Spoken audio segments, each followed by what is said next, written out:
Okay, so just in the interest of time and to give plenty of time for presentation and questions, I'll start out today by welcoming everyone to the first day of the Western track of the 7th Annual Bridging Transport Researchers Conference. And as a bit of background for those who this is their first BTR or aren't familiar with some of the background of the conference, the conference was started several years ago by Drs. Kara Koppelman and Elnaz Arinazad as a presentation venue for those who faced visa or financial restrictions to travel. The BTR is also very motivated by sharing research with global colleagues without the greenhouse gas emissions associated with global travel. So I think our first speaker today is highly relevant to this work.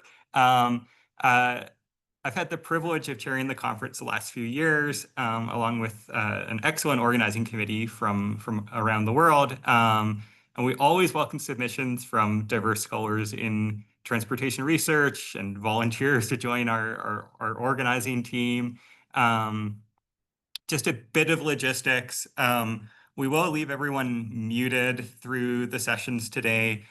So if you have any questions for our speakers, please type them in the chat box. And for the first presentation, I'll facilitate questions at the end of the session. And then in the sessions where we have multiple speakers, the speakers can kind of answer those questions in the chat box. And sort of depending on time, we'll have a little bit of a time for questions in each session. And so without any further ado, today I'm particularly happy to introduce our headline speaker today is a proud University of Toronto graduate myself. So Dr. Marianne Hatzopoulou is the chair of the University of Toronto's Department of Civil and Mineral Engineering and a Tier 1 Canada Research Chair in Transport, Decarbonization and Air Quality. She leads the TRACK Research Group and the Positive Zero Transport Futures Lab at the University of Toronto. She earned her PhD in engineering from the University of Toronto. Her research links transportation with air quality, climate change, and public health. And until recently, she was the chair of TRV's Committee on Air Quality and Greenhouse Gas Emissions, Greenhouse Gas Mitigation. With over 150 publications, she's received numerous awards, including the NSERC Brockhouse Prize and the University of Toronto Mid-Career Achievement Award. So I will now hand it off to Marianne. Yeah. Thanks, Jason, very much. Thank you, everybody, and good morning. It's great to be here. Thanks for the invitation. I am going to go ahead and share my screen. Go. Share. And I am going to put myself on. All right. Can everyone see my screen? Yep. Perfect. Great. Well, thanks a lot. So I'm happy to be, opening today's session, talking about transport decarbonization, talking about the co-benefits of decarbonization and how we're going to get there. I'm going to start a little bit with, just acknowledging our situation, right? And this is pulled out. This is for the US. I'm going to do the parallels for Canada. You're going to see that my talk starts by being very North American oriented. I only talk what I see, what I know, but then we'll open it up and talk about global challenges as well. This is the most sort of recent GHG emission inventory for the United States for transportation, right? And what I want you to see here is, look at the different vehicle fleets contributing to GHG emissions. We're seeing, this sort of upward trend up until almost 2007, 2008. Slight decrease as a result of regulation, like primarily, emission regulation and fuel efficiency. Marianne, could you share your full screen? Oh, you're not seeing my full screen. That's what I was wondering. Okay. Yeah. Let me see. Why are you not seeing it? So are you just seeing my slides? Yes. Yeah. Okay. Let me go back and do slideshows. So I am in slideshow. Oh, okay. Yeah. I don't see it in slideshow. Alrighty. But I saw that you clicked there. Okay. Maybe try just resharing your screen. go. All right, let's stop sharing. And let's go back and share. Oh, there we go. Sharing instead of the screen, maybe I'll share the application window. Let's see. And what about now? No, I'm still not seeing it. Huh. You're seeing me in presenter mode? I'm just seeing kind of the I'm just seeing the standard sort of maybe I'm the only one who's not seeing this. No, Jason, you're Yeah. right. I think Yeah, everybody okay. sees the whole slide deck on the left side. So maybe Alt Tab to see if you can get us into that other view, or Shift F7. Kentaro, any ideas? Could you please share the desktop instead of the window? Yeah, let me do that again. Let's go back, stop sharing. All right. And that's what I was, okay, so let me share the PowerPoint slideshow now. How about now? Yes, Great. perfect. You do, perfect, Yes, excellent. okay. Great, Continue. okay. All right, so we're looking at evolution of greenhouse gas emissions, right? And everybody notices, right? You can see the big drop post-COVID, as a result of we're just not driving anymore. And then the quick sort of recovery going back. Now, I'm going to show you the parallel in Canada. It sort of looks the same, right? This is again GHG emissions for transportation at a national level, sort of an increasing trend in Canada. We didn't see the drop, the 2008, 2007, 2008 drop that you see in the US, and that's primarily related to emission regulation, primarily related to heavy duty vehicles, and our fleet is a lot older, and I'll talk about, heavy duty diesel quite a bit. But again, you're seeing the COVID drop and then followed by, a sort of a recovery. And the reason why I'm pointing out these trends is because so far we've been talking a lot about, reducing greenhouse gas emissions and putting in all of these beautiful goals and these beautiful targets, but nothing is trending in the right direction, right? None of these trends are reflecting anything that we are hoping to achieve in terms of decarbonizing the transport sector. So now let's try and untangle, why are we there? Like, why are we not kind of inching and able to reverse these kind of trends? And this is pulled out from the most recent, again, US EPA Automotive Trends report, right? Showing sort of the trends for the kind of vehicle fleets that we're buying, the kind of cars that we're choosing. And this is US, but it's very much reflective of what's happening in Canada. We have very similar vehicle fleets, especially for light duty vehicles. And what is the first thing that comes to mind? Like, what is the first thing you see here? Does anyone want to put it in the chat or just like unmute and just blurt it out? SUVs. Right. And you can clearly see the big dominance of the truck SUV category, sort of wiping out, the car SUV or the sedans, right? To the point where, if you look at those two numbers, if you're driving a sedan, your real world greenhouse gas emission is around 250 grams per mile.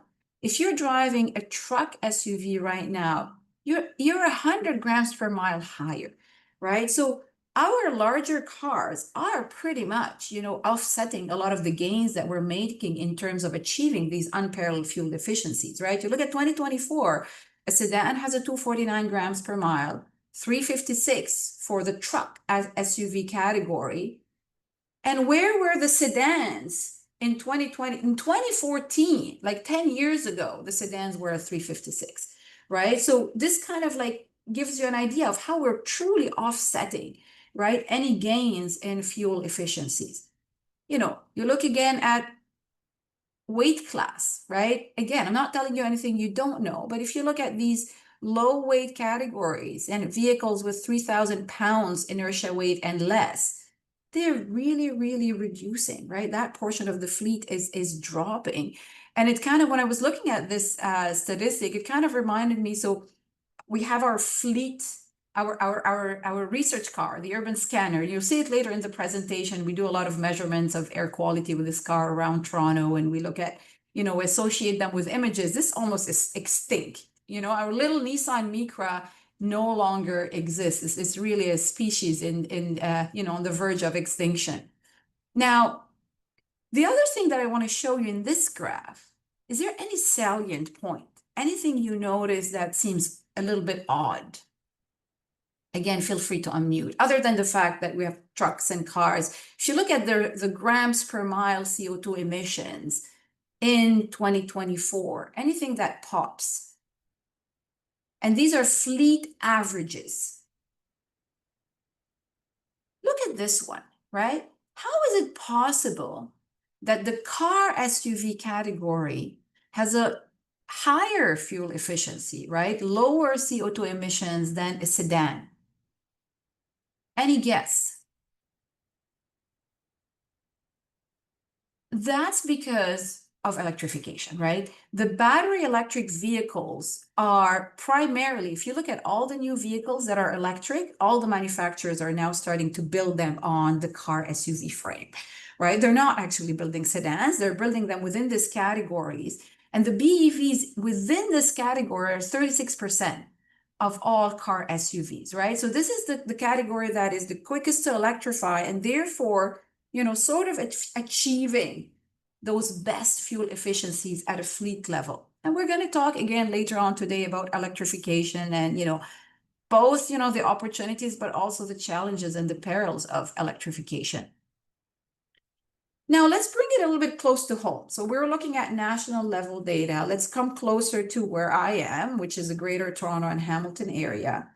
Pretty much, the most recent carbon emission inventory that's generated by the Toronto Atmospheric Fund, the most reliable, the most robust for transportation in the Greater Toronto and Hamilton area, again, identifying that we're on the rise. Actually, transportation emissions are on the rise in the region. So post the COVID-19 drop, we're actually going back up. So again, highlighting that all of these efficiencies in fuels and that little proportion of electrification within our vehicle fleet we're not able to get there, right?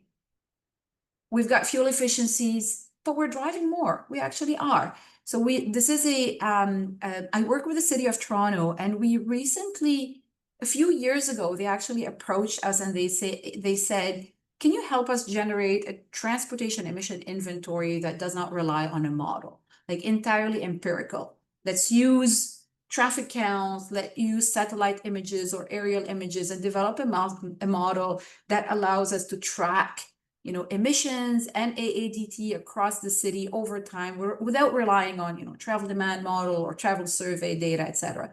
And again, all I want to show is the TAF emission inventory, which is based on gasoline fuel sales, matches sort of our bottom-up approaches, where we're basically looking and saying, yeah, we're driving more and the fleet is not becoming efficient enough to offset these kind of things. If we look at ride hailing as well, we've been tracking as well, data from Uber and Lyft again, right? Look at, post COVID-19 and everything is trending in the upward direction. This is greenhouse gas emissions from ride hailing services in Toronto. Okay, so again, all of this to say that nothing is trending in the right direction. But then you look at emission reduction targets, right? Lucky for Canada, we still have an emission reduction target. Our 2035 emission reduction target says we're going to reduce GHG emissions by about 50% below 2005 levels by 2035. Like that's next 10 years from now. So if I bring you back to that national level GHG inventory, right? And again, this is to scale. So I extended to 2035. And I generated a column that is basically half of 2005. This is where we need to be for all the sectors, which means proportionally for transportation. This is where we need to be in 10 years. Do you see like a slope, like this kind of slope in any, historic graphs that you've seen before? I mean, maybe just the drop pre-post COVID, but then the drop even between 2019 and 2022 is smoother than that kind of slope. This is very hard. It's going to be very, very difficult to get there, right? And so how do we do that? Like, how do we achieve deep greenhouse gas reductions in the transportation sector, right? And again, you're going to tell me, well, electrification, for sure. I don't think we can imagine a future without fleet electrification. But then we definitely have to think about mode shift and VKT reduction and land use and densification. All of these things are interrelated, right? I mean, mode shift, VKT reductions, land use has an effect on those, and electrification also influences, right, travel behavior. What I'm primarily interested in a lot of my research is basically looking at how do these different policies and these trends and initiatives can work at the intersection between climate mitigation, which means GHG reduction. Yes, we want to achieve GHG reduction, but also how do we do this while at the same time improving transport equity, make sure we are providing adequate mobility to the mobility poor, right? And achieving all of our goals for transport equity, and also within the space of environmental justice. Environmental justice refers to the idea that, socially disadvantaged populations right now are exposed to environmental burdens that are disproportionate, right? So how do we make sure that all of the environmental gains are accruing in the areas where we have the most socially disadvantaged populations across various levels of social disadvantage, whether it's material deprivation, ethnicity, residential instability? There's various indicators. And to kind of like highlight a little bit the interplay of these things, and this is from a recent paper, we're looking at, we called it the triple burden of social disadvantage, mobility poverty, and exposure to traffic-related air pollution. And we sort of identified in the city of Toronto the neighborhoods that were experiencing those triple burdens. Now, I just want you to look at the box plot on the right. This is basically exposure to ultrafine particles. And ultrafine particles are these very, very, very fine particles in the nano range that are predominantly transportation related. Like, it's combustion related, and it's primarily cars and trucks that are generating them. So when we measure UFPs, we know that we're measuring a signature for transportation, air quality from transportation. And what I'm showing you here on the box plot is just exposure, what people are exposed to. And the y-axis is the concentration of UFPs. Because they're so fine, we measure them as a particle rather than mass, right? You may be used to like PM 2.5, where it's like micrograms per meter cube. This is just number of particles. And the devices are usually just counting those kind of particles. And all you're doing, what you're looking here, is the data is segmented between just the primary mode of transportation that people use in a day, right? Based on our survey data. If you use active transportation, transit, or if you use a car. And the two different colors, the blue versus the orange, are basically your residential exposure. So the exposure based on where you live. And the sort of brownish car is mobility weighted, is by tracking all of the different activities and the trips that you do in a day, right? And what is the first thing that strikes you? Anything, anyone. Feel free to unmute. Well, the first thing that strikes you is literally that if you rely on active transportation, you live in a house that has higher levels of air pollution, right? Where you live has higher level of air pollution, and where you move around in the city, you're actually exposed to higher levels. Versus if you take transit, versus if you use a car, right? And so that really tells us so much, right, about how the city, how the city is built, how our travel patterns are built. And this is not to say that if you're biking or walking that you shouldn't be doing that. That's not the point.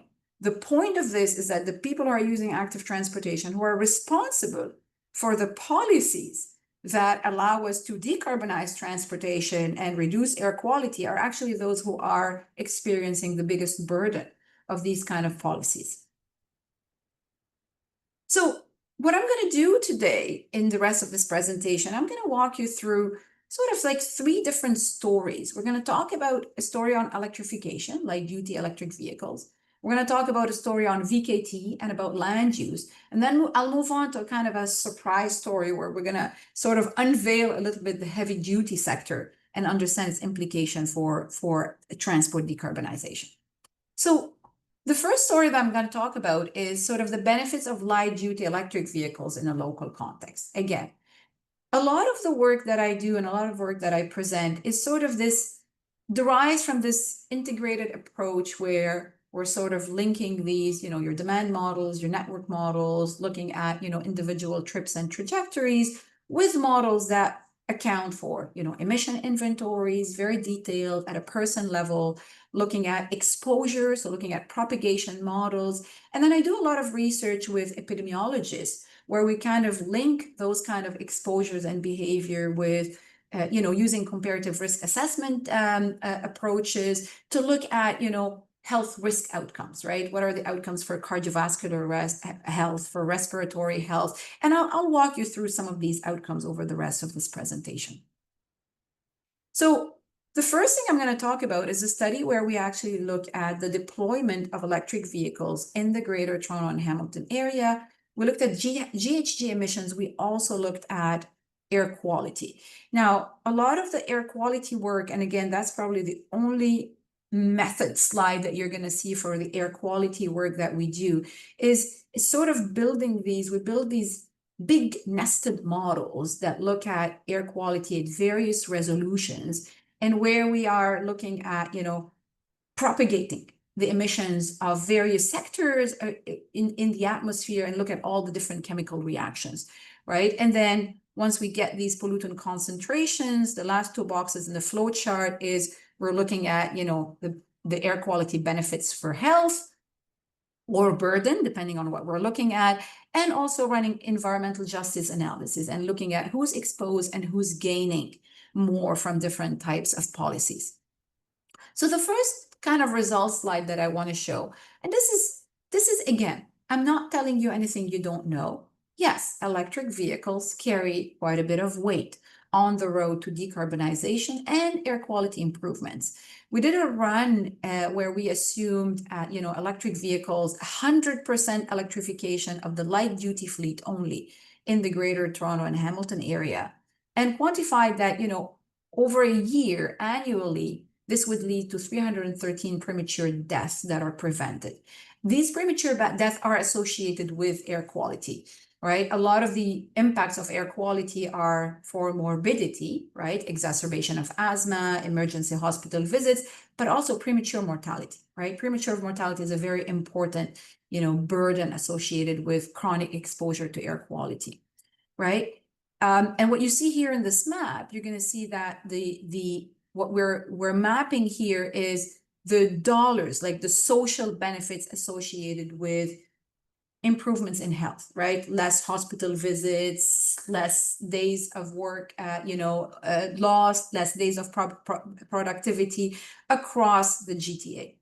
Now, what we had done is we actually said, can we actually quantify those social benefits, that are primarily a combination of health benefits, but also, productivity benefits per electric car deployed over the lifetime of the vehicle. And these are all discounted, I think, for $2016. That was our base year. And we estimated something around $10,000, which is quite interesting because at the time, our provincial government, or a few years before that, the provincial government in Ontario was providing an incentive of $10,000 for every EV that was purchased. And it was interesting to see. It was like, oh, it was right on. The EV incentive, was wiped away. And I wouldn't say, I would never say that EV incentives are actually the right way to go, but it was interesting it's always interesting to put a dollar value on the social benefits of different policies, because then you can always compare that to the cost, right, of that policy. So we know light duty electric vehicles are really good, but can you imagine if like everybody switches their car to become an EV? We probably don't want that kind of future. Toronto in 2022, got an award, right, for being the 7th most congested city globally. I think we dropped a little bit in more recent. That's why I always like to cite the 2022. We're somehow like beyond the 10th position now. I don't know, for reasons I don't know. And we can all, challenge the statistics of the INRIX report, but this is all to say that, well, we live in very congested, large metropolitan areas. You know, millions of electric vehicles on Highway 401 is not solving anyone's problem, right? So we really have to be careful about those kind of scenarios and how we're evaluating these things.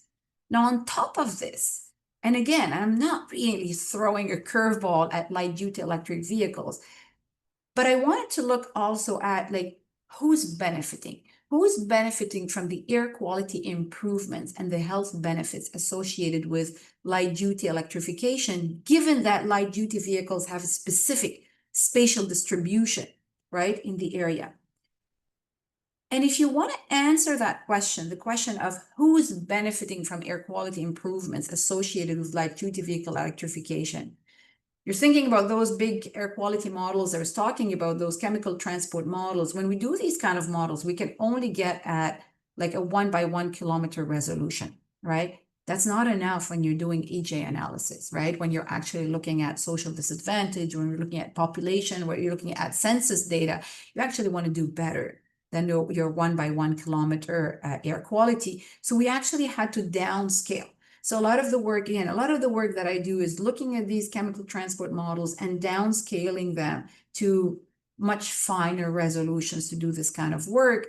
And in this kind of a paper, we actually looked at downscaling from 1 by 1 kilometer to 100 by 100 meter using, again, measurement data. So now you're sort of fusing ground level measurements of air quality, which we do a lot of with our urban scanner vehicle, with CTM, chemical transport model outputs, so that you can refine your spatial distribution. So that basically gives you an idea. This is what your 1 kilometer base case nitrogen dioxide distribution would look like on the left.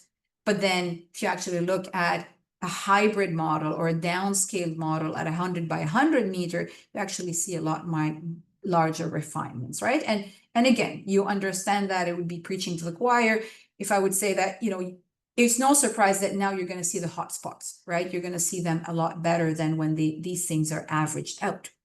Now, again, I don't want to spend too much time on the method because I still want to show you what we identify, right? When you look at electrifying light-duty vehicles, and what I want you to see here in this graph, we're looking at two different graphs. Let's start talking a little bit about the base case. So the base case is looking at the disparity or the inequity in exposure to nitrogen dioxide among different indicators of social disadvantage. So we looked at low-income individuals, renters, recent immigrants, or visible minority, right? What you're seeing on the x-axis is just the resolutions, right? And that's clear. It's clear that the disparity is always higher once you go at a finer resolution, higher resolution, right? But what you're seeing here on the y-axis, I'm showing you the disparity, just the difference between the fifth and the first quintile of every one of these variables: low income, renter, recent immigrant, right? And the fifth quintile is the one that has more, right? The highest in the social disadvantage category. They're all higher than 1. That's all I want to show you. They're all higher than 1. It means that in the base case, we know that socially disadvantaged population are experiencing levels that are higher, right? A 2 ppb is pretty high, right? When you translate it to epidemiology and health effect, this is a pretty high difference in terms of 2 different portions of the population. Now, what I'd like you to see on the right side is that scenario. And in here, the scenario is light-duty vehicle electrification. And the only thing that I want you to note is, again, the 4 points at the 100 meter, the highest spatial resolution. They're all in the same order, right? We haven't reversed the trends. There's still inequity, right? The fifth quintile is still exposed to higher. Mind you, everyone is dropping, right? Because like I said, the total benefit, 313 premature deaths saved over the entire region, is a pretty big number. But at the same time, if you look at the variability, everyone is getting better, but socially disadvantaged populations are still experiencing a higher burden, right? And that got me starting to think about, you know, all of these questions of, you know, the total versus how things are being distributed spatially, right? Like, is it just enough for everyone to get better? Or are we actually seeking for certain populations to get even better than other populations, right? Do we want to reverse these kind of trends, right? And that got me thinking in my students about like, okay, which sectors are driving then these disparities, right? If it's not the electric vehicles, like what kind of policies will help us sort of readjust things? And then you'll see later on in the presentation, as we get closer to home, right? There are policies that will help us get there better than others, right? If you're thinking about achieving more equitable outcomes. What you're seeing here is what I'm showing you here, and I want you to look at this bar chart with the colors. This is base case, again, NO2 concentrations. And the y-axis is different segments of NO2 concentrations, right? The first one is 1.87 to 5.96. The last one is like 16.81 parts per billion or more than that, right? And then the colors in the bars are basically the proportions of the population in different levels of social disadvantage. And this is here defined as material deprivation. So an easy one, right? The darker colors are increasing level of marginalization. So you see there's a lot of inequity, right? Across all the people who are experiencing more than 16.81 ppbs, the vast majority are people in the highest quintile of social disadvantage. So what I'm trying to seek is how to reverse it. Is there a way that the darker red can be equal across all of these things? Can we find these kind of sectors and these kind of policies? And we've been looking, and this is sort of a work in progress. We've been looking at, we're using the same model. We're altering our emission inventories. And what we're seeing here in that graph is the x-axis is an inequality index, sort of like a Gini coefficient. And again, I don't have the formula for a good reason. All you need to think about is as we're moving towards the right side, it's increasing inequality in the distribution of exposures. And on the y-axis is the number of saved cases, the reduced number of premature mortality. And you get a whole bunch of scenarios in the middle. And don't worry, I mean, they're all code names, and I'm not going to explain them in detail. But what matters is for you to understand that you can achieve very similar total outcomes at the total level for the entire region, but you can be on very different ends of your inequality index, right? And the blue line here, the dashed line, is the base level in terms of the inequality index. And so the question is, what are we really seeking, right? Are we seeking full-on GHG reduction or full-on air quality improvement overall, or are we also trying to improve certain areas? And how can we then carve out policies and mechanisms that literally do that? That's as much as I want to talk about light-duty electric vehicles. And I think I sort of want to end, this portion of my presentation on, technology alone is not sufficient, right? It's not going to get us out of there. We're not going to solve congestion. We're not going to solve mobility poverty or transport equity. And it looks like in terms of environmental justice, just getting everyone to switch their current car into an electric vehicle is not necessarily going to get us there. It just improves everybody, and we're looking for a little bit better than that. So the next story that I want to talk about is a question of, travel behavior, residential location, equity in GHG generation from transportation. Can we get there? And this is has always been a driving question for my research is, can we decarbonize just by better planning, transit investments? Can we get there? And so the first thing I'm going to show you is, again, you look at the Greater Toronto and Hamilton area. And what I have here on the right side is basically, in this study, we basically took travel survey data, and we looked at all the trips that people do, and we looked at all the modes, and we had very accurate emission rates specific for the region. if you're taking a bus, we know how many people are on the bus at all times, so we can quantify your carbon footprint from taking the bus. If you're basically riding the light rail or the diesel or the big diesel, regional rail. So we're quantifying congestion, we're quantifying emission factors from all of your trips. We're taking all of your trips, the total GHG emissions, and then we're bringing back to your home location, right? And this is a map that shows you the average mobility GHG emissions on a per capita basis. It's not showing you anything you didn't know at the onset, right? That's sometimes something I do. I go through these massive exercises of doing all this modeling and all this quantification to generate maps that quantify our intuitive hypotheses about the system, right? If you live in the central core area, you generate a lot less emissions from transportation because of all those things we've mentioned. You rely on public transportation, you walk, your trips are less, right? And if you live in the suburb, you carry a larger burden. If you look at sort of the distribution, so this is sort of your traditional Gini index, right? On the y-axis, you have the percent total emissions in the region. And on the x-axis, you have the percent population. Definitely a lot of inequality, right? Not everyone generates as much GHG, right? What we're basically see is we have a top 30%, right? If you look at the 0.7, 0.3 point, the top 30% of the population is actually responsible for 70% of the total emissions, right? So not everybody has a fair share. If you're thinking that, you got a carbon budget, right? Not everybody's sharing it fairly. And what we wanted to do here is I wanted to dig a little bit deeper and try to kind of understand who are these people? Like, who are these profiles of these individuals that are generated?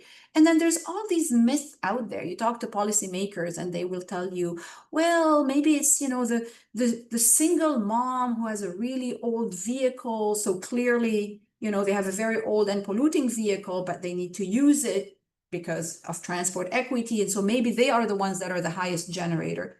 They're not. They are not.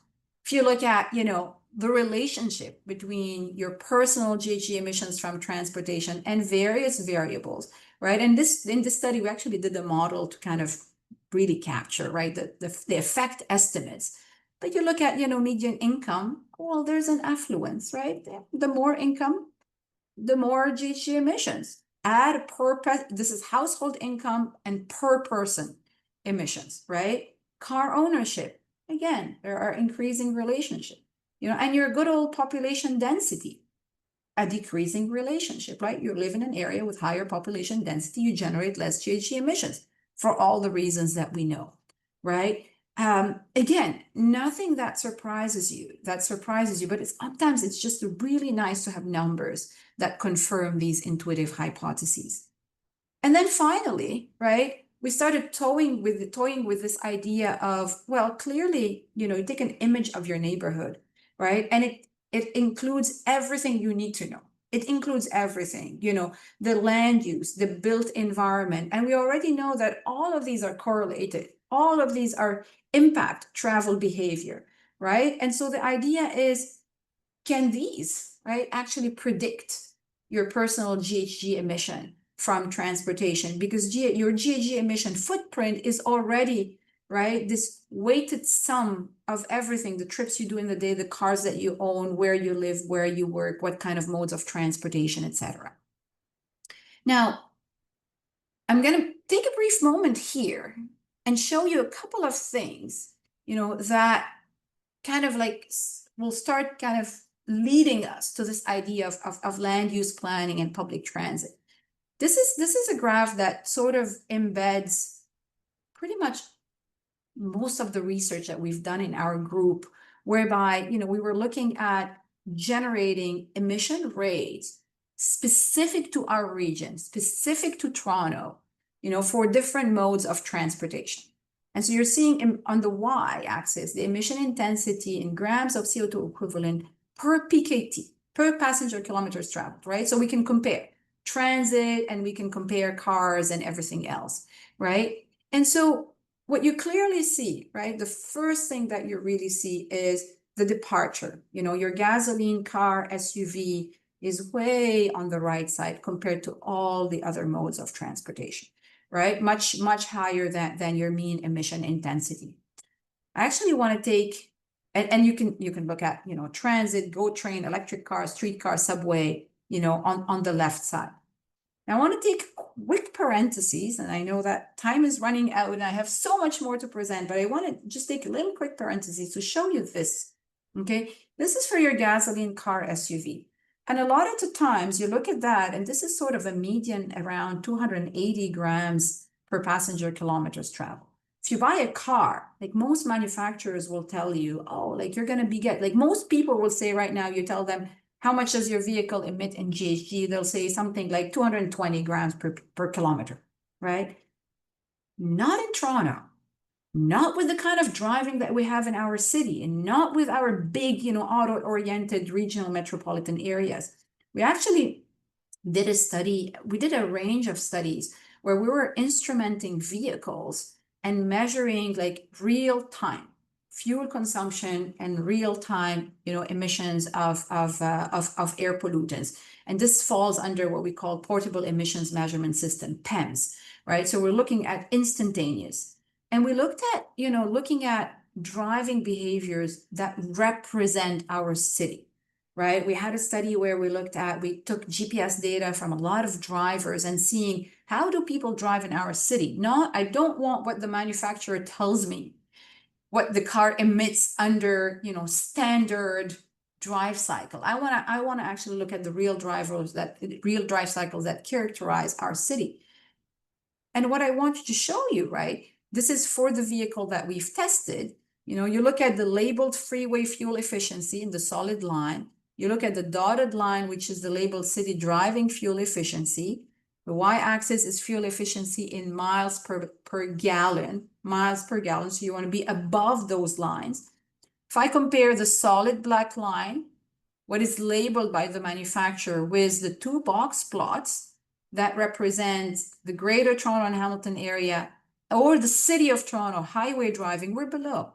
We're not there. We're not achieving those, right? If you look at the City of Toronto arterial driving compared to the labeled city driving fuel efficiency, we're also not there, right? The point being, like, real world driving conditions in very congested cities like Toronto that enable a lot of aggressive driving because we have a congested network, and at the same time we have very generous speed limits, right? So it's like a visa for the driver. You know, speed limit 60 kilometers per hour on a small arterial road. So all you have to do is you're going to accelerate all the way to 60, only to spend there maybe a second until you reach your queue and you decelerate really aggressively. And so that promotes a lot of these kind of like high emitting modes of modes of driving.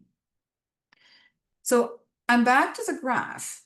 And what I want to show you here is this story about transit, right? If you look at the transit buses in our region, and they're all primarily diesel. There's a little bit of electric transit buses in Toronto, but not much, right? The overall median intensity is very low if you're riding the bus. It's 50 grams per passenger kilometers traveled. Yes, there's massive variability. Yes, because if you're hopping on the Kipling bus that's running up and down Kipling Avenue at midnight and there's no one on the bus, then sure enough, right, you're going to have a higher emission intensity, but the median is pretty competitive. So imagine if we took all these buses and we actually electrified them, just the buses, which are diesel fueled, right? And diesel does carry a lot of air pollutants, right? We actually can achieve quite a bit of positive health impacts, you know, modest GHG reductions. Again, when we talk about electrifying transit buses, it's not as much anymore a GHG story because the total amount of them is not as much as, you know, your light duty electric vehicles, right? But the air pollution story is an important one. And then let's imagine expanding transit services while electrifying new transit vehicles, right?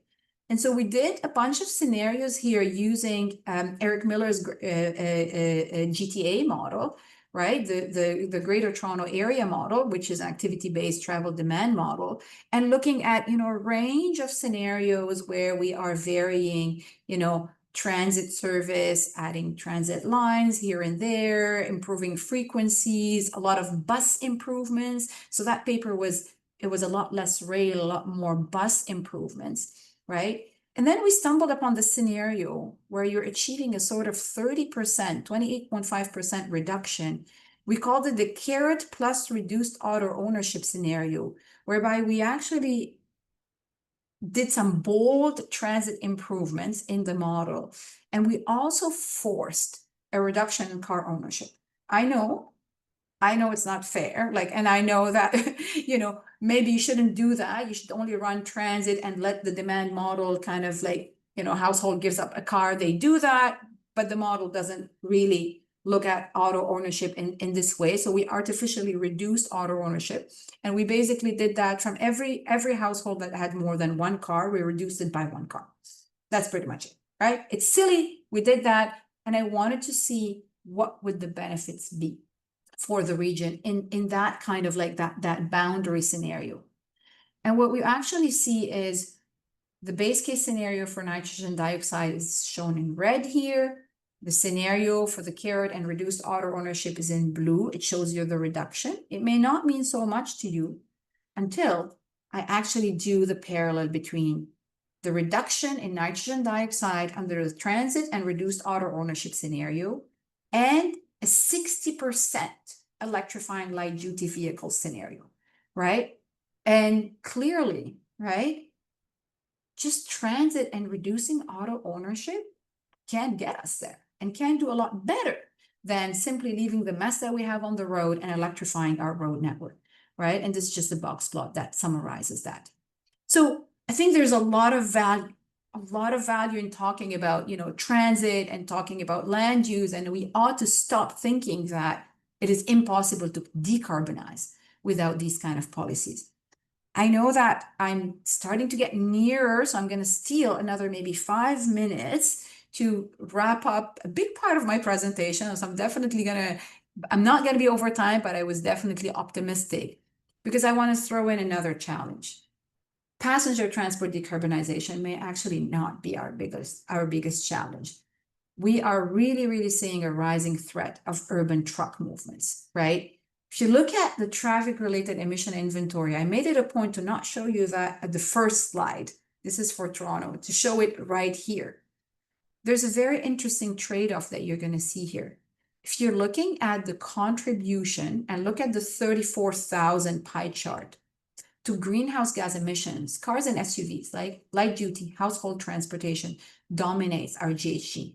But if you actually look at air pollution, right, and the really harmful air pollutants for health, it's heavy duty trucks, right? That contributes very little to GHG because their total VMT over all the vehicle fleets is very small, but their contribution to air pollution is disproportionate, right? So again, there's this balance, there's a trade-off between what are the kind of things that we really want to push. On top of that, trucks are massive producers of ultrafine particles. And again, I'm going to start flying through a bunch of slides. What this slide shows you is we use our urban scanner vehicle, the one you saw, the little Nissan Micra. So this car, we actually have a bunch of air quality sensors on the rooftop, but we also have a 360-degree camera. We have a LiDAR, we have a wind anemometer, and we drive around the city. And so as we drive around the city, we basically collect the air pollution concentration. And at the same time, we have the image, right? The image of the urban environment. And we analyze those images and extract different vehicles within the image frame. So what you're seeing here, you're seeing two different things. The only similarity in the color scale is they are distributed into quartiles. And what we're seeing here is that the areas actually that have the highest spikes of ultrafine particles, really high levels, are basically the same as the areas and the roads that have a higher number of single unit trucks, right? Again, to kind of reinforce the points that trucks are big contributors to air pollution. What we're also seeing is, and this is data that goes from 2016 to 2020, we have the earlier, I want to show you those last years because we really actually saw in the city of Toronto a rise, a very steady rise in recent years in the number of trucks that was not affected, obviously, by COVID-19. Even though we see a decrease in passenger vehicles pre-post-COVID, we didn't see that with trucks. And we also see that the hot spots in truck emissions are different than light-duty vehicle emissions. What I want to show you here is we're looking at 2006, the first three graphs, and the bottom is 2016. And this is for nitrogen oxides. What I want you to point to pay attention to, the orange color is sort of the trucks and the blue is the light duty vehicles. And what you're seeing here is exposure of the population across quintiles of different measures of social disadvantage, whether it's residential instability, material deprivation, or ethnic concentration. If you look at the residential instability, in 2016, trucks are the ones that are driving the inequalities, as opposed to in 2006, it was the cars, right? So we reached a point where trucks became the higher contributors to air pollution, and they became the ones that are driving more of these disparities. And again, it depends on the pollutant. Different pollutants will actually show these disparities using different measures of social disadvantage. So maybe you'll ask me why we're not seeing it in ethnic concentration, we're seeing it more in residential instability, and I'll have an answer for that. I am promising to wrap up within the next couple of minutes. And this is what I want to show you, and this is sort of the slide before the last. We looked at truck electrification, right? Heavy duty truck electrification. And I know that we're a long ways from that. But what I've showed you now is, heavy duty trucks are really harmful and they are creating these inequalities. If you actually look at the reduction in NO2 concentration, so I'm focusing on the bar chart on the right side in the orange line, across different quintiles of material deprivation, fifth quintile is the highest. The heavy duty truck is in the darker color. The other two are light duty truck and medium duty truck. You're really seeing here that, in fact, electrifying heavy duty trucks will actually achieve the highest benefits to the people in the highest levels of material deprivation, right? So when we're talking about inequality, this is sort of the scenario where we want to see. I don't want to see everyone improving. I actually want to see people in the highest levels of social disadvantage improving. There's great reasons for that, right? We know that, freight hotspots, freight hubs of very heavy truck activity are also the areas with the highest social disadvantage, right? And a lot of the environmental justice research going on right now, and that was going on not too long ago in the States with my colleagues, is now revolving around these big, warehouses and these big freight hubs, creating, very unequal distribution of air quality. I'm going to skip this one. I'm going to move to my last slide. So I think that, we all agree that the solution to transport decarbonization is really multifaceted, right? Like when people tell you, oh, we know what the answer is, well, we know what multiple different answers are, but it's still hard to put it all together. We want electrification, right? But we don't just want electrification. We want affordable electrification, right? We also want freight decarbonization. So we want electrification in the freight sector as well, right? Hopefully you understand the story about transit is a very positive one. We can decarbonize using transit. We can decarbonize using active transportation, right?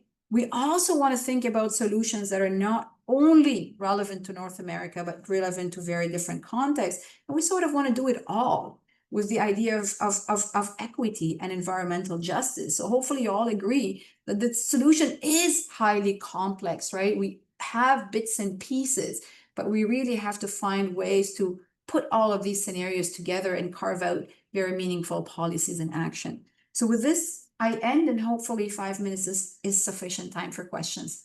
Thank you very much. Thank you very much, Marianne, I think this sort of gives us all an idea of the comprehensiveness of your research program. Let me just kind of pull out a couple of questions from the chat. There's there's a lively discussion, particularly towards the end of the presentation. And I apologize in advance if I mispronounce any names. Zevi Liv asks, which is more important, expanding bus service or electrifying the fleet? Clearly, converting high volume corridors to electric rail would be best. But what about lower density areas? No, I would say, I mean, based on the numbers that we have, expanding bus service comes before. Again, to be honest, even your good old diesel bus, I mean, don't buy a 1999 bus, buy a 2007, 2008 bus. And even when it's running up and down empty on Kipling Avenue at midnight, has a very low median emission intensity, right? And it still carries a lot of weight. I say that would come even before electrifying the current fleet. So another kind of question and discussion I think that Kara Kalkman brought up is a lot of these results are for within the city. Do you have any kind of comments on sort of the long distance aspects of travel? So particularly for higher income households, air travel is certainly a major source.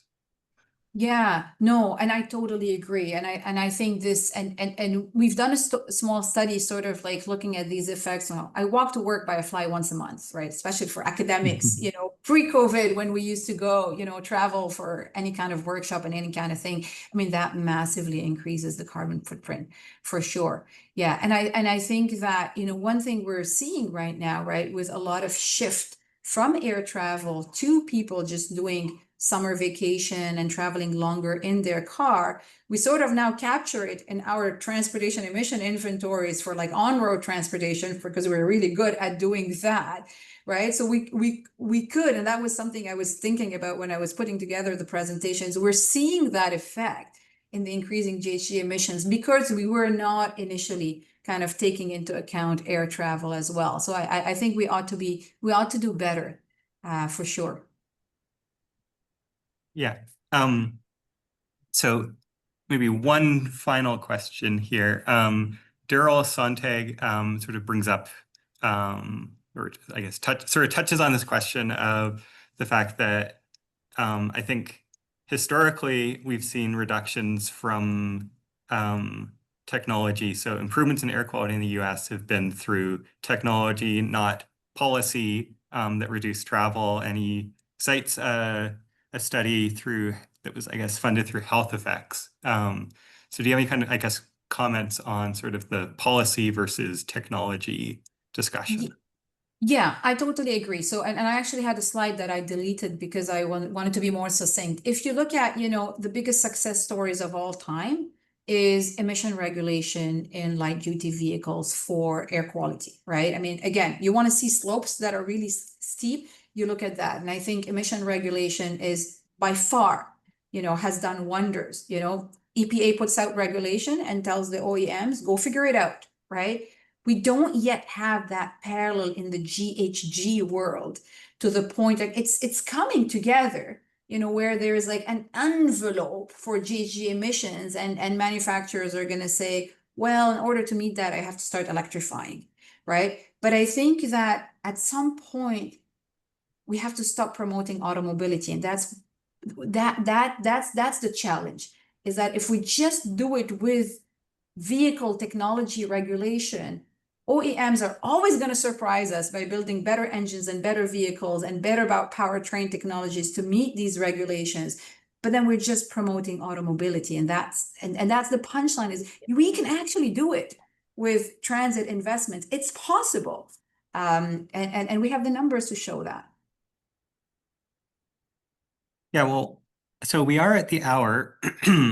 So I'd like to thank Marianne again for an excellent presentation. And if you have a few minutes, Marianne, and could just sort of take a look through the chat and maybe respond to a few comments. Perfect. But otherwise, our next session, which I should know because I am chairing it in this track, is actually on transportation electrification and grid integration.